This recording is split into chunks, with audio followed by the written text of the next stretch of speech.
Is that working? Yeah. Good afternoon, everybody. My name's Simon Dyer. I work for Mirakl, RVP. So plan A this afternoon was to interview Kimmo on stage in front of you all. Kimmo was flying in from Stockholm. He got to the airport this morning and his flights were cancelled. So we very rapidly hired a hotel room this morning and we interviewed each other on Zoom. So we're going to play a video, which wasn't my intention. I'm going to be down here for questions afterwards, but I'm going to have to press play. So you're going to have to watch TV instead of live action. So I hope you enjoy it and let me know how you get on. Yeah, we're good? Okay. Good afternoon, everybody. Thank you for attending today's session. Let me introduce myself. My name is Simon Dyer. I'm the RVP of Mirakl, covering UK and Nordics. We're a French-based company covering the world, selling marketplace and dropship business models. Let me introduce Kimmo, who's on screen here with me. Yes, hi everyone. My name is Kimmo Jukuri, and I'm the head of external products and partnerships at H&M, so responsible for our marketplace and digital expansion business areas. Thanks, Kimmo. So let me just take a minute to quickly go over what a marketplace and a dropship is. It's obviously a lot of people have experience of Amazon and eBay and what have you. What Mirakl does, it allows organizations like yourselves to become a marketplace in your own right. So think about monetizing your traffic and your footfall to your website, but also think about how you may offer those customers more choice and with an extended range, a curated selection. Now, what's the really interesting part about a marketplace is that you get to extend your range and your offers without having to tie up any capital or inventory. So you've got third-party sellers putting their products on your website through Mirakl with catalog onboarding and deduplication. Customers can make those purchases through a mixed bag, check out once. Customer gets all of the products, potentially in different deliveries, depending on how many different sellers they've bought from. And for you as a marketplace operator, you take a commission on every sale that is sold. So it's a super business model for profitable growth. And we know a lot of retailers are struggling out there right now. They should be on the top of the list for next strategic projects. So enough about me. Thank you, Kimmo, for joining us today. Looking forward to sharing your experience with the audience here. So why don't you talk quickly about how H&M Group decided to implement a marketplace and a dropship strategy? Yes, of course. So this story starts back in 2020 when we did the first tests actually within the home category and actually on the UK market. So home, of course, as a category is a bit outside our core, which is clothing apparel. And here we quite quickly saw limitations in our supply chain, for example, where we were unable to efficiently handle some of the product types that we wanted to sell through the home category, and found dropship as an interesting alternative to test these new product types, which is where it all started. So back in 2020, from UK with a very limited assortment from a few key sellers, we've then expanded to 13 markets within EU and across all of our categories with a complementing strategy to the main H&M lines. Yeah, no, it's been an awesome initiative. It's been great working with you, and I don't think you'll mind me sharing that you've been with H&M for a long time now. Yes. Yeah, and at first the mindset was really just around having a marketplace at H&M. But you know, this is a business transformation, and you've got to shift the minds of people. So, how did you and your colleagues shift the mindset within the company to expand the platform model within H&M? Yeah, I think it's all about finding the right angle. So what will the marketplace do for the company and for the customer? So to use H&M as an example, we're a 77-year-old company with a long legacy. And of course, we're hugely proud of the products that we produce ourselves and design ourselves. That's the core, and that's what we built over all of these years.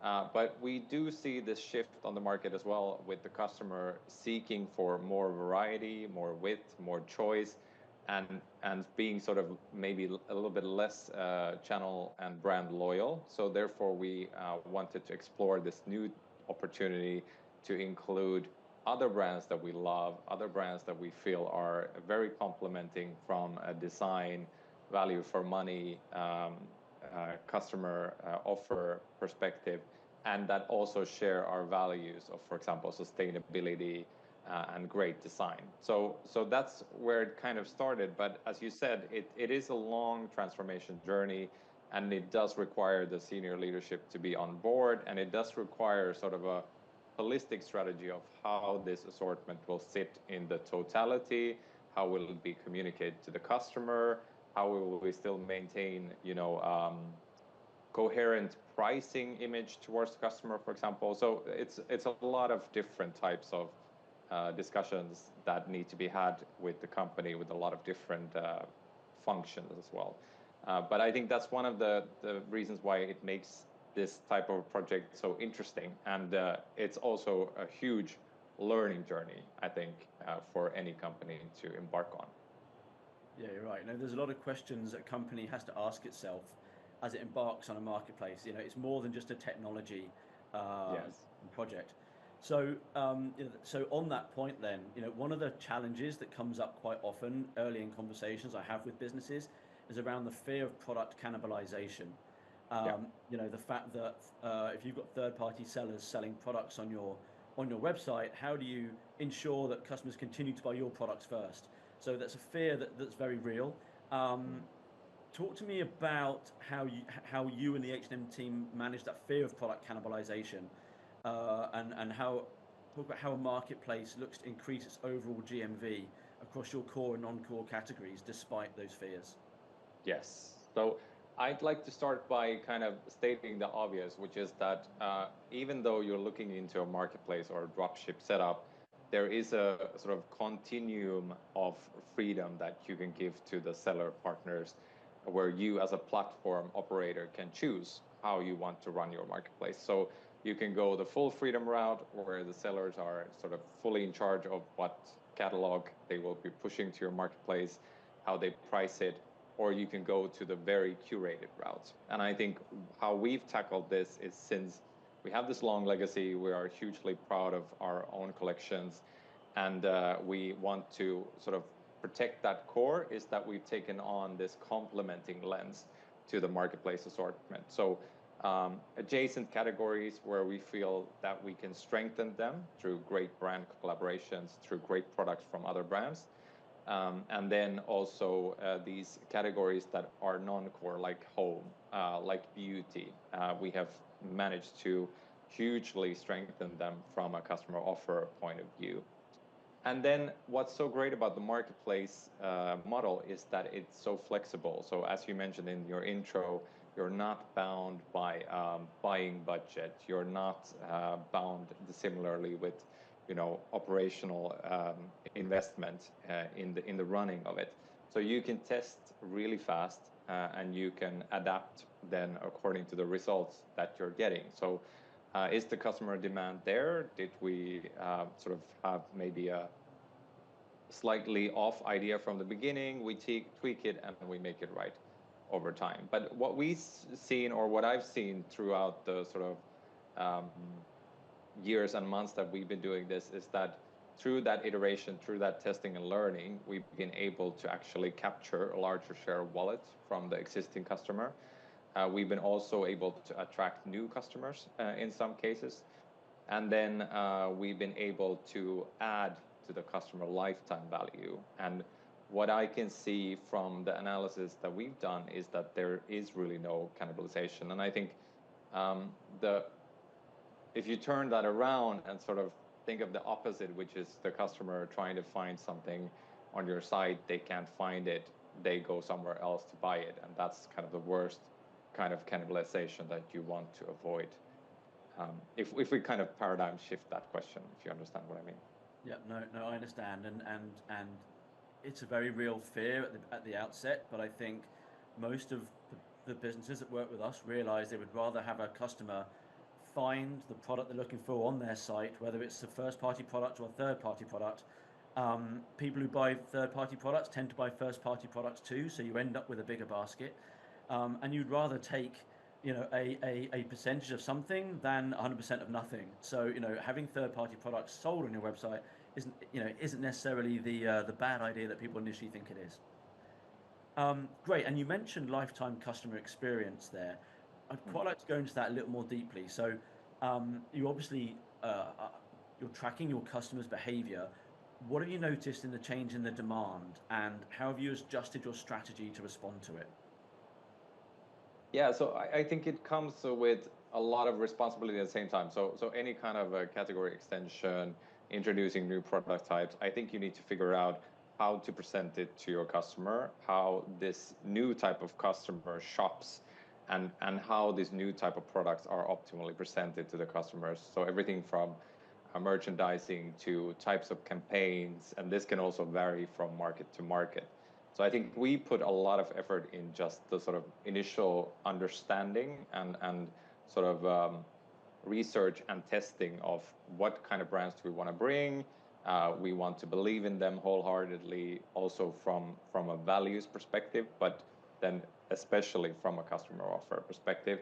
And what we see is that the customers are loving the newest types of assortments. They're finding it, even though we're not necessarily promoting it very aggressively. So it kind of, if it is thought through, if it is truly complementing, if it sort of fits into their overall customer offer from a pricing perspective, from a design. So give you again an H&M example.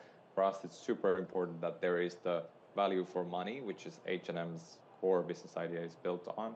And then there is also the sort of high design value aspect to it.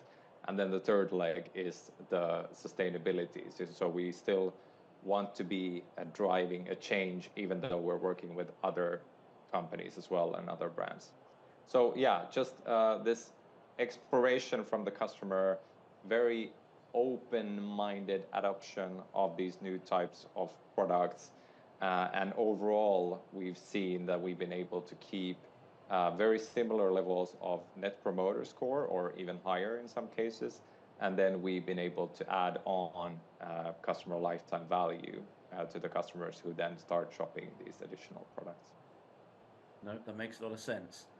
And you know, if I put myself in the audience in the room, the next question on their lips is, well, you know, you are true to your brand. You're adding lots of third parties. How do you maintain that DNA, that brand DNA? You know, that your customers are coming to your site for. How do you embrace that curation of choice at scale? And how do you maintain that customer experience, you know, on the third party products that is the same as you'd expect on the first party products? Yeah, great question. I think it's about first knowing what your brand DNA is, and then translating that into sort of these non-negotiable requirements that you will require from all of your sellers. So having that sort of requirement base, whether that's contractual or some kind of a code of conduct, not necessarily that important, but then you need to have some way of enforcing it and getting the sellers on board with those requirements and those demands.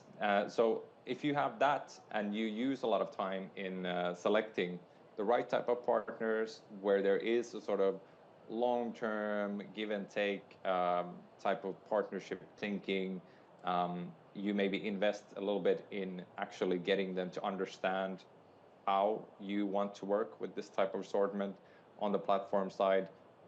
Those are all steps that you can take to verify that you will have the right type of brands, the right type of partners behind those brands, and they are aligned in giving the same sort of customer experience that you give with your own sort of first party assortment that you produce yourself. Whatever the mix is, I think it's about managing the totality so that it's coherent towards the customer, because you don't want to end up in a situation where the customer is confused, they don't know what they're getting, or they're getting something that they didn't expect. So what you can do with those types of controls, and then putting in the work in the beginning with the really careful choice of partners. I think those would be my sort of main tips for anybody getting started. No, that's good advice. So I think it's fair to say that the H&M Group was an early adopter of this model, and perhaps a little more mature in their thinking than other organisations. And as you add more choice and more third-party sellers, it opens up another opportunity around generating revenue. The sellers are there because you're monetizing the traffic. Is there a way to monetize the sellers themselves? And in a third-party marketplace model, sellers are willing to pay for promotions and for ad space and for screen banners. Now, we at Mirakl see there's between a 70 and 80% profitability around this model. I'm sure lots of people heard the buzzwords around retail media, which is what this model is. What are your thoughts on retail media and H&M? Do you believe this could unlock additional growth within your marketplace model? Yeah, so to be completely transparent, I'm more in an exploration mode with this topic at the moment. I've been talking to a lot of industry experts and attended quite a few events, and I think it's a hugely exciting and interesting area where I will do some further research and we have some ideas. I think it comes with the territory. So as soon as you have this space for showing off these great brands and products to your customers, the brands will come with this question quite soon.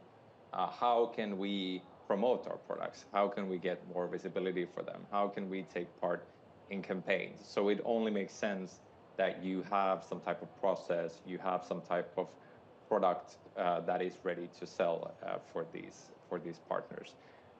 Since they are already used to it in a lot of different channels, they're used to it in the store channel, they're used to it in the online channel, and it's very much commonplace, for example, in the beauty space to have this type of trade marketing relationships. So the retail media is kind of the online adaptation of this very sort of established business already, I would say.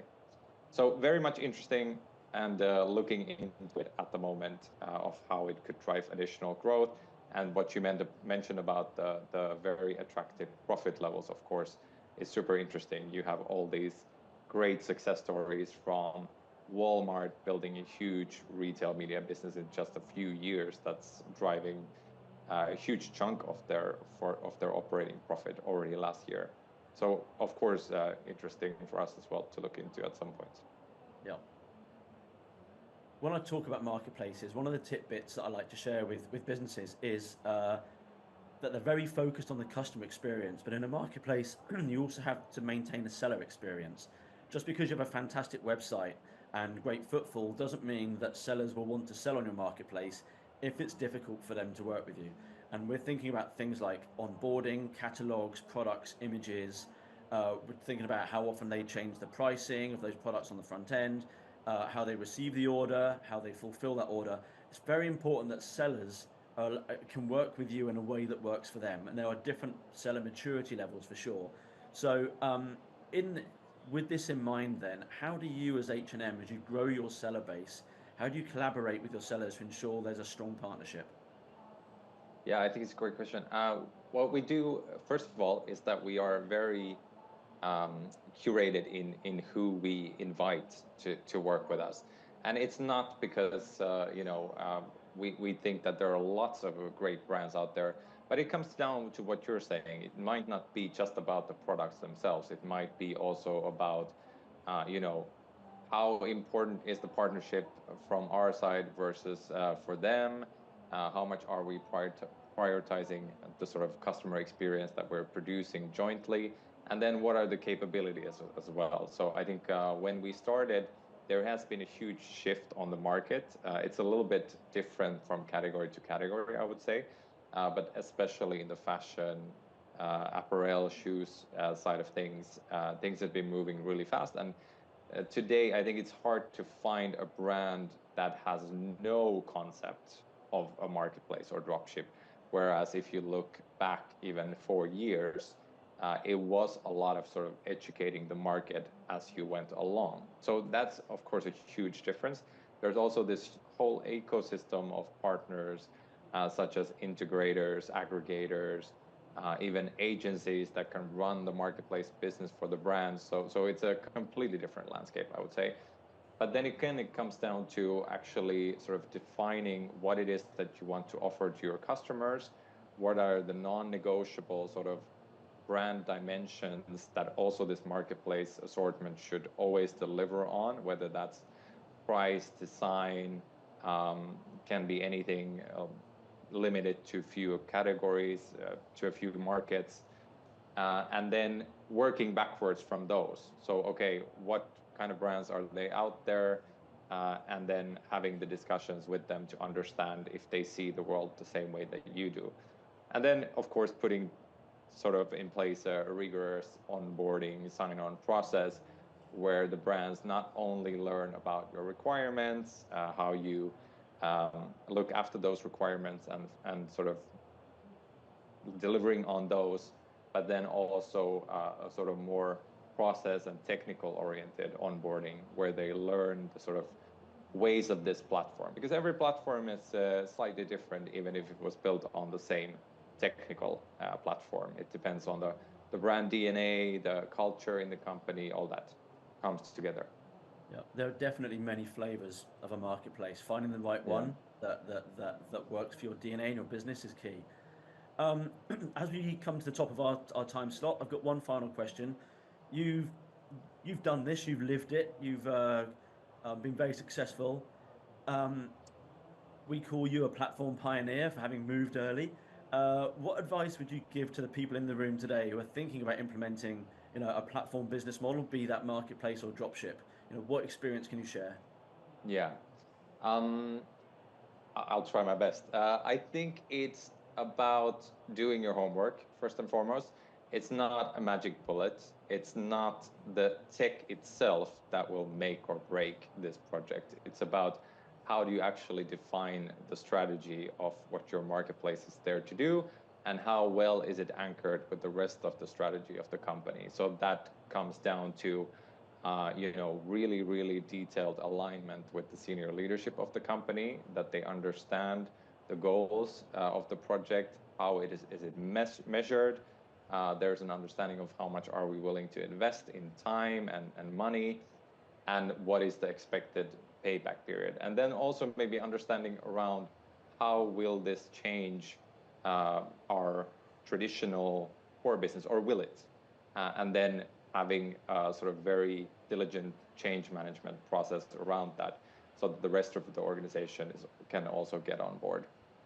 So I think that start is hugely important. And then the second part is doing a lot of homework around the customer itself and the sort of customer offer. What are we trying to introduce? Why? How do we think it will be perceived by the customer? How do we validate these hypotheses that we've taken forward on what the impact will be, and how can we get some early stage testing in, whether that's through limited products in limited categories like we did with the UK home test pilot, and then sort of building it on from there. And then the third part is around competence and organization. I think you might want to look into bringing in some marketplace specific talent, at least into some roles that have worked with this space, since the dynamics between the partners are slightly different, for example, from a traditional reseller or wholesale model. So you have that. And then, of course, this digital and tech competence is hugely important, so that you can build this scalable and modular architecture behind it all, so that you can then make the right choices from the beginning, so you're limited later, if that makes sense. Yeah. Great, Kimmo. Thank you for sharing your wise words, your expertise and your experience. Hopefully the audience have found it very interesting and have given them food for thought. Thank you for being so flexible today, and look forward to speaking to you soon. Thank you for hanging in there with us today. Not ideal. I'd much rather have been doing this in person. If you have any questions, our stand is behind the Shopline stand over there on your left. It's a big white one, Mirakl on the top, lit up. Any questions, any food for thought, come and find us and have a chat. Thanks for your time.